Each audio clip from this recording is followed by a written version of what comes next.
Saudações, você está assistindo a DEC TV, esse é o programa Conexão Teológica. Nós falamos na semana passada, no programa anterior, sobre o sonho americano. E hoje nós precisamos concluir o assunto que não deu para concluir naquela ocasião, né?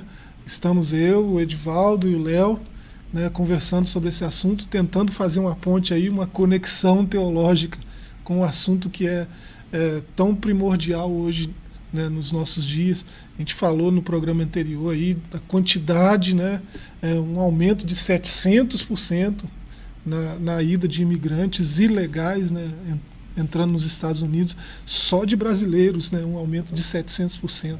Quase 2 milhões de imigrantes só esse ano, né, presos lá nos Estados Unidos. Então, é um assunto atual e pertinente, que a igreja precisa olhar para isso, né? A igreja tem um papel importante na sociedade e ela não pode ficar de fora desse debate, né? E é por isso que a gente está conversando aqui.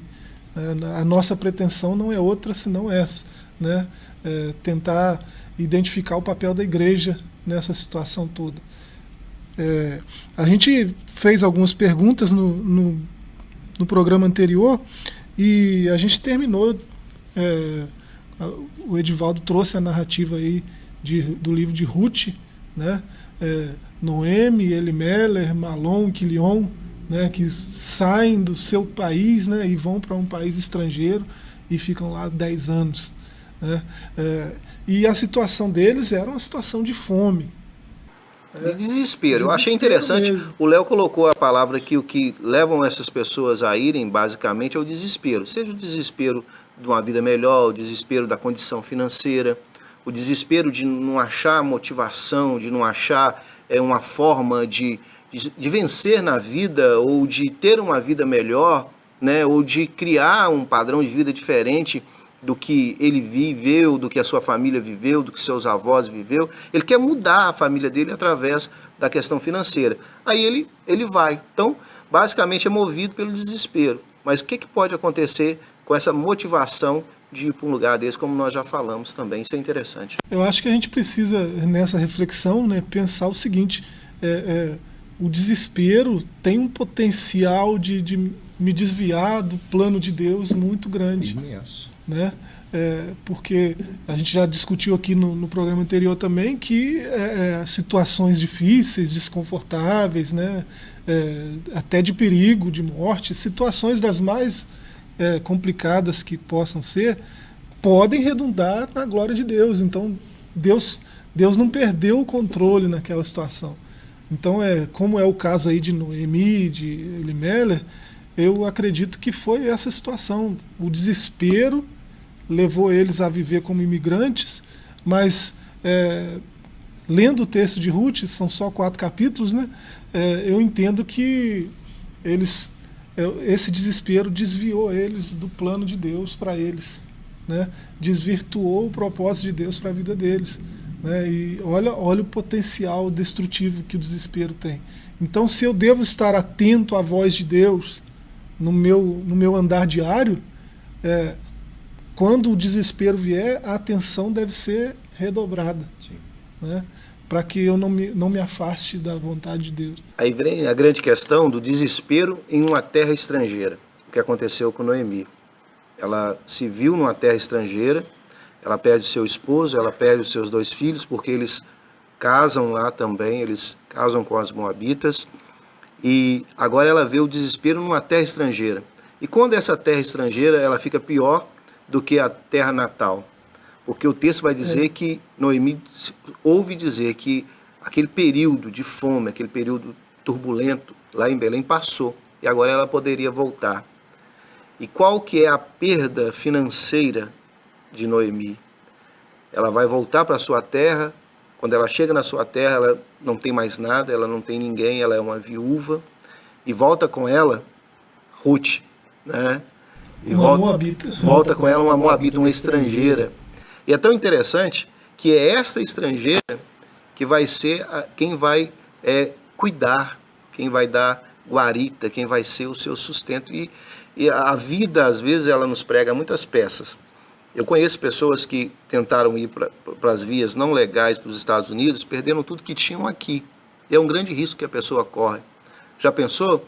Eu empenhoro uma casa, eu vendo os meus bens, ou eu busco um recurso com um agiota para mim ir para uma terra estrangeira. O que pode acontecer comigo? Quais as consequências financeiras que isso pode me acarretar? Então, eu acho que tem que se pensar nisso tudo. Pois é. Aí eu fico preso lá, né? E os meus bens estão penhorados. Como é que faz? É uma situação que eu entrei nela por minhas próprias pernas, né? E tem a questão da influência, né? O salmista diz: bem-aventurado é aquele que não anda no conselho dos ímpios, não se detém no caminho dos pecadores, não se assenta na roda dos escarnecedores. Pelo contrário, seu prazer está na lei do Senhor, na sua lei medita de dia e de noite. Ou seja, bem-aventurado é o que não é influenciado pelos outros, basicamente, né? Então, a gente vê nas redes sociais as pessoas que tiveram o sucesso de entrar e que estão tendo uma vida financeira muito boa, mas nas redes sociais não aparece o tanto de gente que está preso, que fica 4, 5, 6 meses, né? O tanto de gente que vai e acha que vai entrar e sofre muito lá e volta para o Brasil, né? Então, a gente tem que ter esse cuidado redobrado nesses momentos, né, de não tomar essas decisões precipitadas, porque não é simplesmente ir, entrar, né, e não é assim, não, eu vou tomar isso aqui, mas lá Deus me abençoa. Não, tem muita gente que volta. Desses 700% que aumentaram, de gente indo para lá, tem muita gente que ficou presa e voltou. Só que essa galera não vai para a internet. Tem muitos que estão presos ainda. Tô aqui na cadeia, gente, vem, não tem isso. Eu perdi tantos reais, né? Perdi dinheiro, mas vale a pena. Vem, não é assim, né? É quase uma loteria. Ninguém garante. Não, você vai entrar, a maioria pode estar indo, mas pode ser que comigo seja diferente. A matéria que eu li lá, né, no Washington Post, 200 mil pessoas foram detidas só entre julho e agosto, né? Desses 200 mil, 56 mil brasileiros. Muita né? gente. Tá doido. Então, tem gente que está preso lá ainda. E a consequência relacional que isso traz, vamos falar um pouquinho sobre a questão das relações de alguém que sai e vai para os Estados Unidos. Questão de relação. Por exemplo, eu sou casado. Se eu me dispor a ir para os Estados Unidos, eu falo com a minha esposa, eu quero ir sozinho para ver se vai dar certo.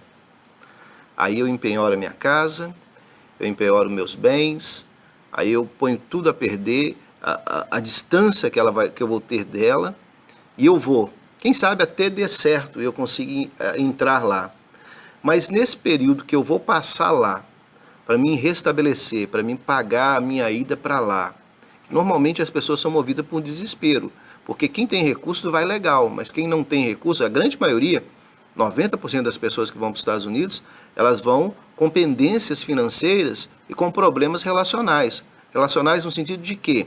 De que eu estou devendo alguém aqui, de que eu estou abrindo mão da minha família aqui para tentar uma vida melhor lá. E esses problemas relacionais, vai surgir problemas com quem tem filho, com os filhos, com a esposa. Algumas esposas não aceitam, os relacionamentos são rompidos ou são abalados por essa decisão de eu querer uma vida melhor, ainda que seja para a própria família. Porque as intenções de quem vai para os Estados Unidos, às vezes, são até nobres, mas nem toda intenção nobre é uma intenção correta, né? Eu quero ir para dar uma vida melhor para minha mãe, eu quero ir porque eu estou com o meu filho e eu preciso de recurso porque ele tem um problema de saúde, né? Então, as pessoas são movidas a ir para lá por muitas motivações nobres, mas e as consequências que podem acarretar essa pessoa é que tem que ser pesada. E a motivação que me direciona hoje vai me direcionar por toda a vida, né? Se eu conheço um Deus hoje que fala comigo e que me direciona, em toda a minha vida, quando eu tiver um problema, eu vou lembrar, não, naquele dia Deus me direcionou, então Ele pode me direcionar agora. Se eu sou movido por um desespero ou por uma questão meramente financeira, que a gente já falou que é muito importante o dinheiro na vida da pessoa, mas se o dinheiro me move em todas as situações da minha vida, aí eu sou avarento. Qual que vai ser o ponto que eu vou pensar? Opa, dinheiro, o que eu preciso fazer? O que eu fiz outra vez, né? Então, eu sempre vou ir por essas vias, movido pela mesma coisa que me moveu lá atrás. E se eu não conheço Deus lá atrás, esse Deus que direciona, que fala sim e que fala não, que fala espera, tenha paciência, que eu estou no controle. Então, todas as decisões depois do resto da minha vida, eu vou ter medo, vou ter desespero. E não vou buscar a vontade de Deus. Uma coisa que é importante dizer, né? Eu já disse aqui, né, nas aberturas aí do outro programa e desse, a gente não está aqui para ser juiz de ninguém. Isso aí. Né? A gente está discutindo um assunto sob uma perspectiva teológica. Né? Então, a gente não é juiz da vida de ninguém, mas assim, se uma pessoa que tem esse sonho, né, e é um sonho justo, né, quer ir para um país melhor, onde tem mais liberdade financeira, onde tem mais oportunidades, é o país das oportunidades. Então é um sonho justo. Quer dar uma vida melhor para os filhos. Sim, né? É um sonho justo. Agora, nós estamos discutindo aqui o método. Se você é um cristão, se você faz parte, está inserido no reino de Deus, as coisas para você funcionam de um jeito diferente. Você vai viver esse sonho, mas você precisa da direção de Deus para isso. Né? E no processo todo, na decisão de ir, de como fazer, né? De que procedimentos tomar, né? Que caminho seguir. Né? Deus tem que fazer parte do processo todo. Porque se for só dinheiro, aí você é um avarento. Né? Aí o seu Deus não é o Deus do reino. O seu Deus é outro Deus, é um Deus estranho, que a Bíblia chama de Mamon. Né? Tem um texto aqui no gatilho, Provérbios 15, 27. O avarento coloca sua própria família em apuros. Olha só que coisa. Mas quem repudia o suborno viverá mais e melhor. Né? O avarento ele coloca o dinheiro acima de tudo, até dos bens mais preciosos, até dos presentes de Deus, como a família. Né? Então isso aí não é papel de cidadão do reino, né? Deixar a família por causa de dinheiro. Eu falava da condição de quem fica e faz parte da família, falando de um marido que vai, ou de uma esposa que vai, ou de um filho que vai e deixa a família aqui. E é claro que a intenção dele é fazer com que a família dele seja melhor e que ele também faça uma vida melhor aqui, que normalmente quando a pessoa que fica, ela recebe o recurso que a que vai ganha lá para estabelecer uma vida aqui no Brasil, né? Aí manda os recursos, a pessoa compra sítio, a pessoa compra fazenda, compra apartamento, compra bem imóveis, faz uma boa poupança para na intenção de quando ela voltar, né? Então a gente vê essa questão. Ainda a questão social de que ele está distante, se é o marido está distante da mulher, se a mulher está distante do marido, porque isso acontece hoje também, o filho está distante dos pais. O que pode acontecer com os que estão lá em relação com os que estão aqui? Por exemplo, um pai falece. Eu estou lá, mas eu estou ilegal. Eu não posso vir cá para enterrar o meu pai, sepultar a minha mãe, um meu irmão, ou uma pessoa que eu estimo, um parente próximo que eu estimo, que eu gostaria de sepultá-lo, ou se meu pai adoece aqui, ou a minha mãe adoece aqui, apesar de eu poder ter um recurso financeiro para prover eles, eu não vou ter a minha presença aqui, né? Ainda que nós vivemos aí os meios de comunicação, que hoje é fantástico, né? Tem videoconferência, você tem chamada de vídeo, você pode quase que ter um relacionamento com a pessoa todos os dias, mas é artificial, não é aquele relacionamento de calor humano. Né? Então a gente falou muito de quem fica aqui, mas a gente precisa começar a pensar, e quem vive lá é legal, como é que ele vive lá? A gente tem que pensar isso também. Pois é, você vê que nossa discussão aqui não é um bando de gente discutindo friamente uma coisa que... Não. Isso é né? muito o Léo, inclusive, complexo. Tem voz de fala, né? É muito complexo, assim. As consequências emocionais são muito pesadas. Né? E nós, como igreja, precisamos analisar isso. Né? É por isso que talvez a gente precise pensar, o Joás contou no início, o papel da igreja. Porque se a igreja não agir como igreja, como família espiritual, vai todo mundo ser guiado por desespero mesmo. Né?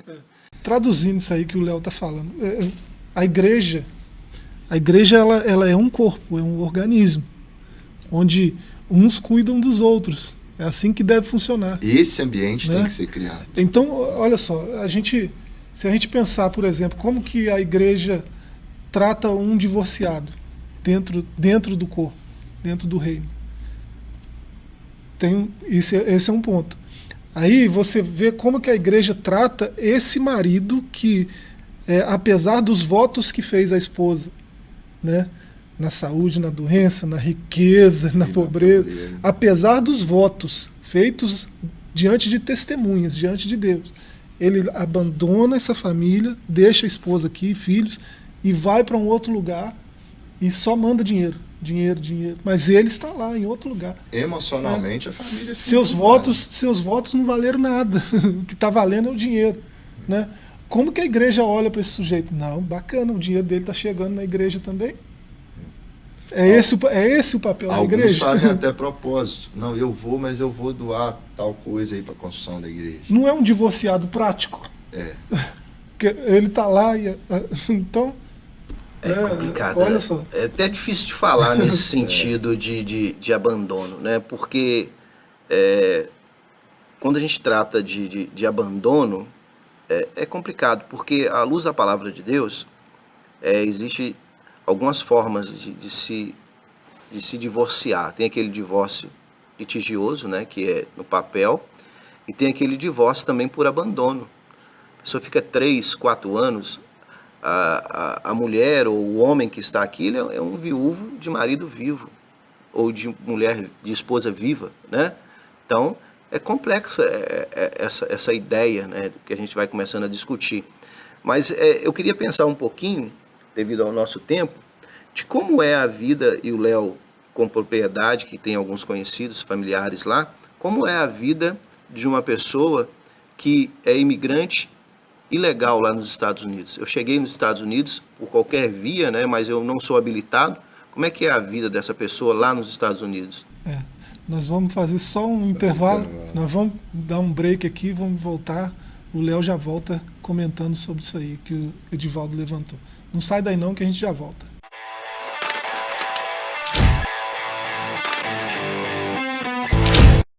Voltamos com Conexão Teológica, a gente está falando sobre o sonho americano e o Edivaldo encerrou o primeiro bloco, né, levantando aí uma questão para o Léo.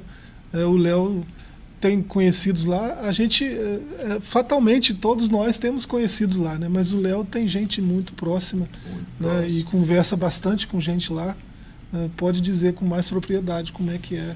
Eu tenho alguns familiares lá, né, tanto que têm habilitação, né, quanto que estão indocumentados.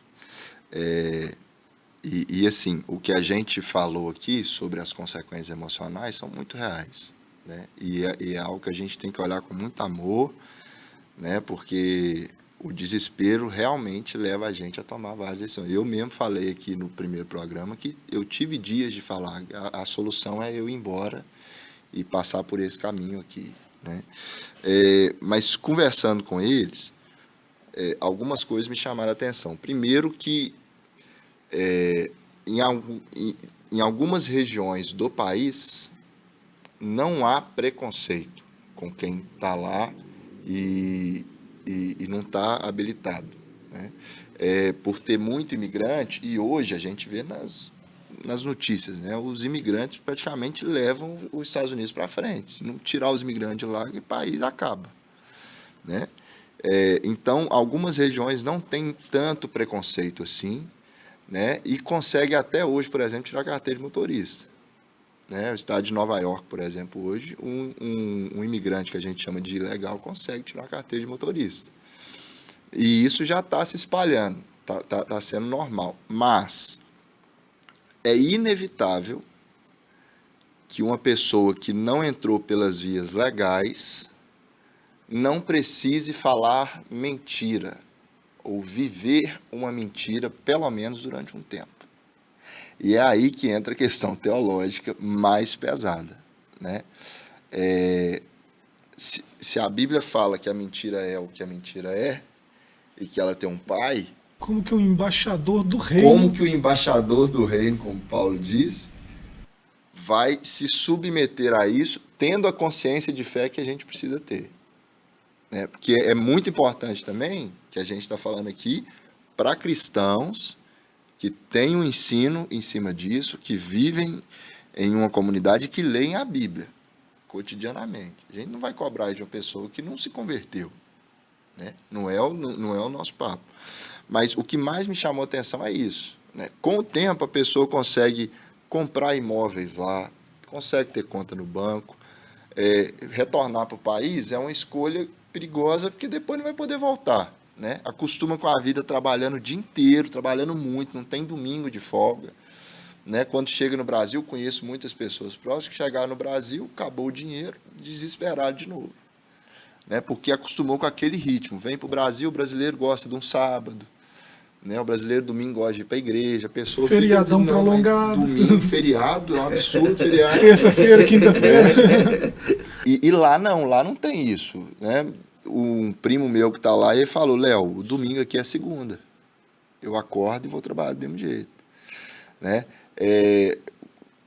A vida de igreja nesses lugares que tem muitos imigrantes é muito complicada também, porque eu não vou na igreja com a regularidade, porque eu preciso trabalhar. Então, se surgir um trabalho no domingo, naquele horário de culto, eu prefiro não estar reunido com os meus irmãos, crescendo em conhecimento, né, crescendo em comunhão, porque eu preciso trabalhar. Então, essa vida,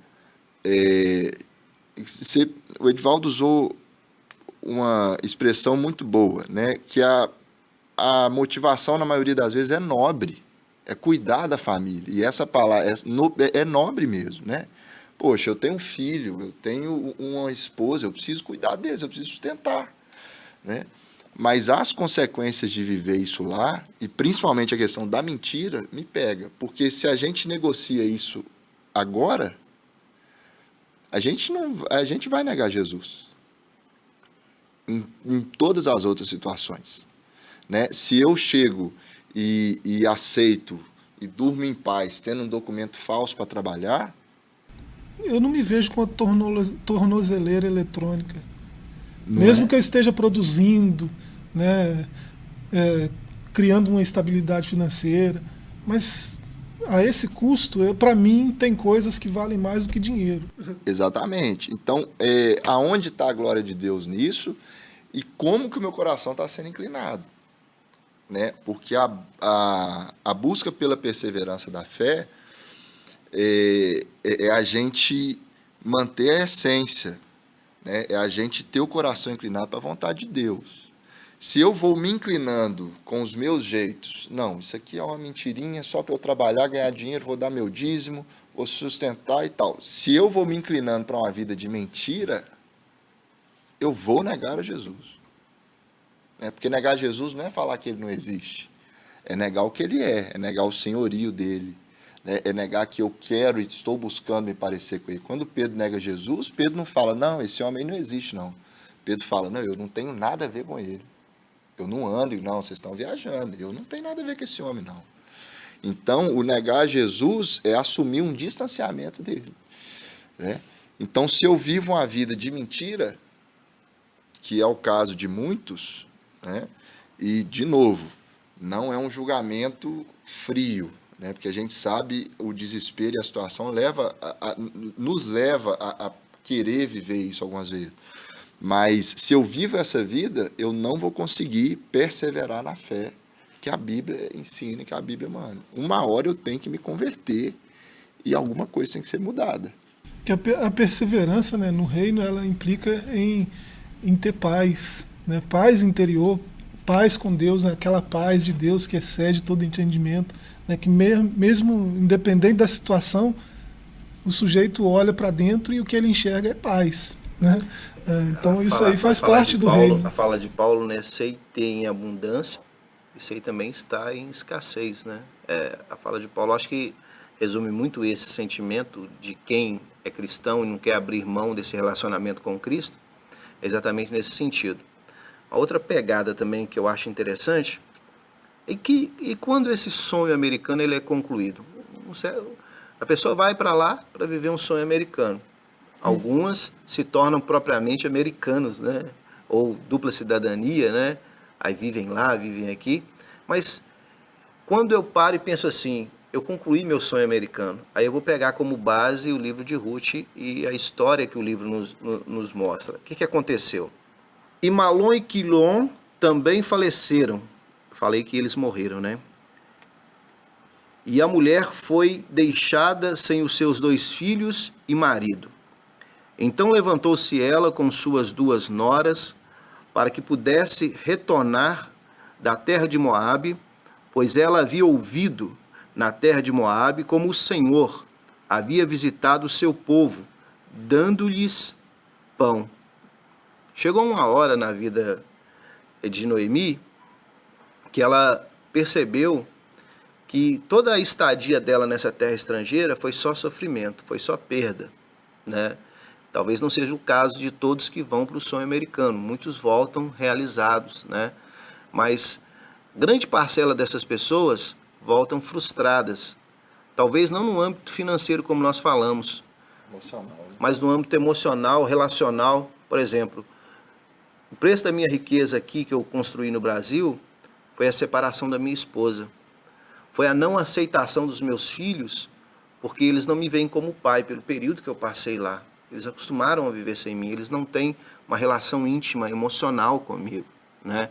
Apesar de eu ter pagado a faculdade, apesar de eu ter dado um conforto para eles. Então, será que essa questão nobre que nós falamos de trazer uma vida melhor paga essas questões relacionais, como o professor Joás falou, que tem coisas que não se negocia, que é uma vida matrimonial, que é uma vida de pai, que é uma vida de paz. Você falou de algo muito importante. Eu tive que viver uma mentira lá, e até que ponto isso afetou a minha fé, isso afetou a minha intimidade com Deus. Então, eu acho que tem que se pensar essas coisas. E o fim desse sonho americano, né? Como é que termina esse sonho americano? Pois é, como precificar a paz, né? O sonho americano pode se tornar um pesadelo, né? A gente precisa dizer isso também, né? Não foi um sonho para os africanos que foram lá ajudar na edificação lá. Não foi um sonho para os chineses que foram trabalhar nas ferrovias. Não foi um pesadelo, virou um pesadelo, né? O pessoal da febre do ouro lá na Califórnia, não foi um sonho, virou um pesadelo do nada assim, né? Então é a experiência de muita gente que vai na situação que a gente está falando aqui, ilegalmente, né? Acaba se tornando um pesadelo. Aí, que preço que tem a paz que a gente tem aqui, né? Mesmo se você está num contexto de reino, contexto de igreja, corpo de Cristo, você tem paz, né? Quanto você pagaria por isso? Né? Eu daria tudo que eu tenho pela paz que eu tenho de graça. Né? Então, Paulo, você falou de Paulo lá em Romanos 14, né, verso 17, ele diz que o reino de Deus não é comida nem bebida, né, mas é paz e alegria no Espírito, né, justiça, paz e alegria no Espírito. Então, isso não tem preço, né, então é melhor. Aí ele falou de Ruth aí, né, da experiência de Noemi e de Elimelech e seus filhos que morreram, ficou só Noemi sozinha, né? E ela ouviu falar que Deus visitou o seu povo com pão, né? Ela saiu de lá do meio do povo de Deus, do meio do corpo, né? Trazendo a analogia que a gente está falando aqui do papel da igreja, né? A igreja é esse corpo. Noemi estava inserida no corpo, aí ela abandonou o corpo por causa do desespero. Aí lá onde ela estava como imigrante, ela ouviu falar que Deus visitou o seu povo. Então a situação que trouxe o desespero mudou. Agora Deus está lá no meio do povo. E eu não estou lá para participar disso, para participar desse mover de Deus, né? Então olha só como é que tem coisa que é muito mais valiosa do que dinheiro, né? Então para Noemi essa experiência foi essa, do sonho que virou um pesadelo. Eu conheço gente que está lá habilitado com documento e que falou comigo, falou: Léo, eu acordo todo dia perguntando para Deus o que eu estou fazendo aqui, porque a minha vontade é ir embora. Poxa vida. Então não é... Mas por quê? Quando olho para o Brasil, lembra da vida da igreja, lembra das relações, né? E que é importante. A gente, né, conversou bastante sobre isso, mas é muito importante também a gente não deixar de falar sobre a postura da igreja. A igreja, ela precisa criar um ambiente em que eu, no meu desespero, vou ter condição de chegar no meu pastor e ser aconselhado, confiar nele. A igreja precisa criar um ambiente que eu vou chegar no meu irmão que senta na nave da igreja junto comigo. Eu vou contar para ele algo da minha vida, vou compartilhar algo, vou buscar um conselho, e ele vai me aconselhar e vai orar comigo ao invés de sair falando, mudando o assunto. Enquanto a igreja não for esse ambiente, vai ter gente mais desesperada. cristãos vão se mover por causa do desespero. Porque a igreja precisa. A igreja é o jeito de Deus trabalhar na terra. A igreja é a forma. Através da igreja, os mistérios guardados são revelados. Então, a gente precisa criar esse ambiente. Nós precisamos ser irmãos, nós precisamos ser família. E quando alguém chegar, a gente não fala, olha, se você fizer isso, você vai para o inferno. Não. O pecado não está na atitude, está no coração. Está naquilo que está me movendo. Obrigado de novo pelo convite. Para me encerrar, eu não poderia deixar de concluir, né, a história de Ruth, versículos 21 e 22 do capítulo 4, diz assim: E Salmão gerou a Boaz, e Boaz gerou a Obed, e Obed gerou a Jessé, e Jessé gerou a Davi. No meio de toda essa turbulência, dessas idas e vindas, né, da vida dessa família, algo bom aconteceu, né? A descendência do rei Davi, ou seja, a descendência do próprio Senhor Jesus, da genealogia de Jesus. O que eu quero dizer para você que está pensando em ir, ou para você que já foi e através das mídias sociais vai ouvir esse programa, eu creio num Deus que ele transforma a maldição em bênção. A partir do momento em que você reconhece a sua condição e luta para mudar ela, Deus tem a capacidade de mudar. Então Deus pode restaurar a sua família, você que foi, já viveu o sonho americano, voltou para cá, Deus pode restaurar, Deus pode fazer muito melhor do que foi quando você foi. Então creia que o nosso Deus é um Deus de oportunidades, é um Deus de segunda chance. Então se você se arrepender, ou se você entender a sua situação e querer mudar de vida, Deus vai escrever uma nova história, e quem sabe uma história tão bonita como essa, que o livro de Ruth vai nos revelar. Pois é. A gente precisa encerrar, eu vou encerrar citando um versículo de Colossenses 3, verso 15. Seja a paz de Cristo o juiz. Aqui é a versão King James, nem todas as versões trazem esse. Aqui eu entendi que é o sentido mais próximo do que está no original.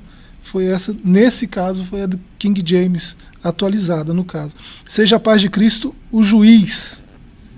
O juiz de vocês, em vossos corações, tendo em vista que fostes convocados para viver em paz, como membros de um só corpo, e sede agradecidos.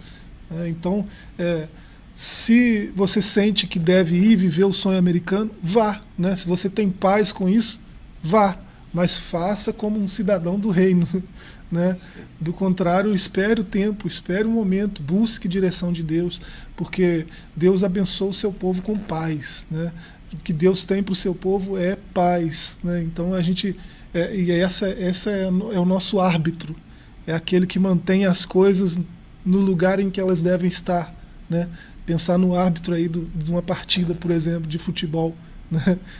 É o sentido que está a palavra lá no texto original. Seja a paz o vosso juiz, o vosso árbitro, aquele que mantém as coisas no lugar que elas devem ficar. Então a paz, ela evita esse desespero, essas escolhas ruins que o desesperado faz. Então é isso que eu desejo para você, inclusive para você que tem esse sonho. Coloque esse sonho na mão de Deus, que Deus sabe conduzir as coisas para acontecer do jeito que vai dar tudo certo no final, do jeito que todas as coisas cooperam para o bem daqueles que amam a Deus. Então fica com essa mensagem, até o nosso próximo encontro.